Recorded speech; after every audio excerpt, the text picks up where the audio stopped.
2015 की ठंडी सर्दियों में दिल्ली के चार दोस्त अरविंद, निधि, रोहित और सुमित कॉलेज की छुट्टियों में एक एडवेंचर ट्रिप पर निकले। यह उनकी जिंदगी की सबसे यादगार यात्रा बनने वाली थी, जिसका उन्हें जरा भी अंदाजा नहीं था। रात के करीब 8 बजे वे राजस्थान के बीहड़ इलाके में पहुंच गए।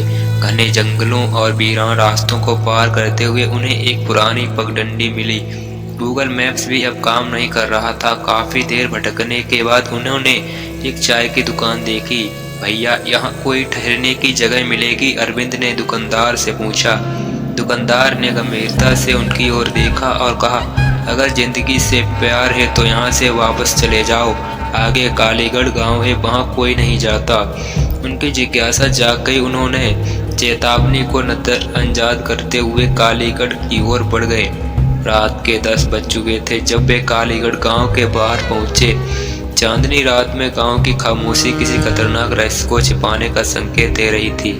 टूटी फूटी झोपड़ियां, सूखे पेड़ और बीच में एक पुराना मंदिर की छत आधी टूटी हुई थी, लेकिन उसके सामने रखी घंटियां हवा में बिना किसी झोंके के धीरे धीरे हिल रही थी। चारों दोस्त एक पुरानी हवेली जैसे घर में रुकने का फैसला करते हैं। घर के अंदर घुसते ही उन्हें सीलन और जले हुए मांस जैसी दुर्गंध आई। क्या तुम्हें भी ये अजीब लग रहा है? निधि ने चिंतित होकर पूछा। अरविंद ने हंसते हुए कहा, डरने की जरूरत नहीं है, यह सिर्फ पुराना घर है।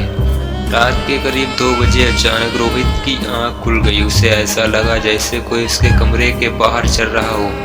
खिड़की से झांकते ही उसने देखा कि एक सफेद साड़ी में कोई औरत गांव के मंदिर की ओर जा रही है।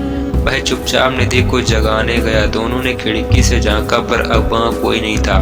तभी उन्हें किचन से बर्तन गिरने की आवाज आई। कौन है वहाँ? सुमित चिल्लाया और टॉर्च लेकर किचन की ओर बढ़ा। किचन का दरवाजा धीरे धीरे खुद ब खुद बंद हो गया। अचानक एक भयावह चीख पूरे घर में गूंज उठी। डर के मारे चारों इकट्ठा हो गए। अब उन्हें एहसास हो गया था कि यह जगह आम नहीं थी। सुबह होने का नाम नहीं ले रही थी। चारों दोस्त किसी तरह गांव से भागने की कोशिश करने लगे, लेकिन जैसे ही वे गांव की सीमा के पास पहुंचे, उन्हें लगा जैसे उन्होंने उसी जगह कई बार चक्कर काटा हो। गांव से निकलने का रास्ता गायब हो चुका था। थक हार कर वे वापस मंदिर पहुंचे। तभी एक बूढ़ा साधु वहां प्रकट हुआ और उसकी आंखों में गहरी उदासी थी। तुम लोगों ने यहाँ आकर बहुत बड़ी गलती की है, उसने गंभीर स्वर में कहा। उसने बताया कि सालों पहले गांव के जमींदार ठाकुर प्रताप सिंह ने एक गरीब लड़की सावित्री के साथ छल किया और उसकी हत्या कर दी थी।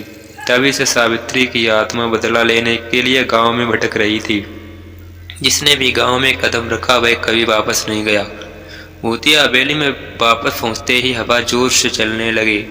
मंदिर की घंटियां जोर जोर से बजने लगी। अचानक एक साया सुमित की ओर बढ़ा और उसे जमीन पर घसीटने लगा। बाकी तीनों दोस्त डर के मारे चिल्लाए, लेकिन उनके पैर जैसे जम गए थे। अरविंद ने हिम्मत करके मंदिर में रखी पुरानी मशाल जलाई और सावित्री की आत्मा को ललकारा। अचानक मंदिर में आग की लपटें उठने लगीं और एक भयानक छवि प्रकट हुई। तुम लोग इस गांव से कभी नहीं जा सकते, एक भयानक आवाज गूंजी। अरविंद ने सावित्री से विनती की, हमने तुम्हारा कुछ नहीं बिगाड़ा, हमें छोड़ दो। सावित्री की आत्मा ने अचानक रोहित को जकड़ लिया और उसकी आंखें पलटने लगी। निधि समझ गई कि आत्मा को शांति चाहिए। उसकी आत्मा की मुक्ति के लिए हमें प्रार्थना करनी होगी, निधि चिल्लाई। चारों ने हिम्मत जुटाकर प्रार्थना शुरू की। मंदिर की घंटियां और तेज हो गईं। सूरज की पहली किरण फूटने के साथ मंदिर के ऊपर का घना अंधकार हटने लगा। सावित्री की आत्मा अपनी आखिरी चीख के साथ आग की लपटों में गायब हो गई। गांव अचानक सामान्य लगने लगा। फूलों की खुशबू फैल गई। बूढ़ा साधु भी गायब हो गया। चारों दोस्त थके हारे गांव की सीमा पार कर गए। जैसे ही उन्होंने मुड़कर गांव की ओर देखा, कालीगढ़ फिर से घने जंगलों में गायब हो गया। जिंदगी में रोमांच जरूरी है, लेकिन बिना सोचे समझे अनजान जगहों पर जाना खतरनाक हो सकता है। कालीगढ़ की यादें उनके दिलों में हमेशा जिंदा रहीं, लेकिन वे जानते थे कि वे किसी चमत्कार से बचकर लौटे थे।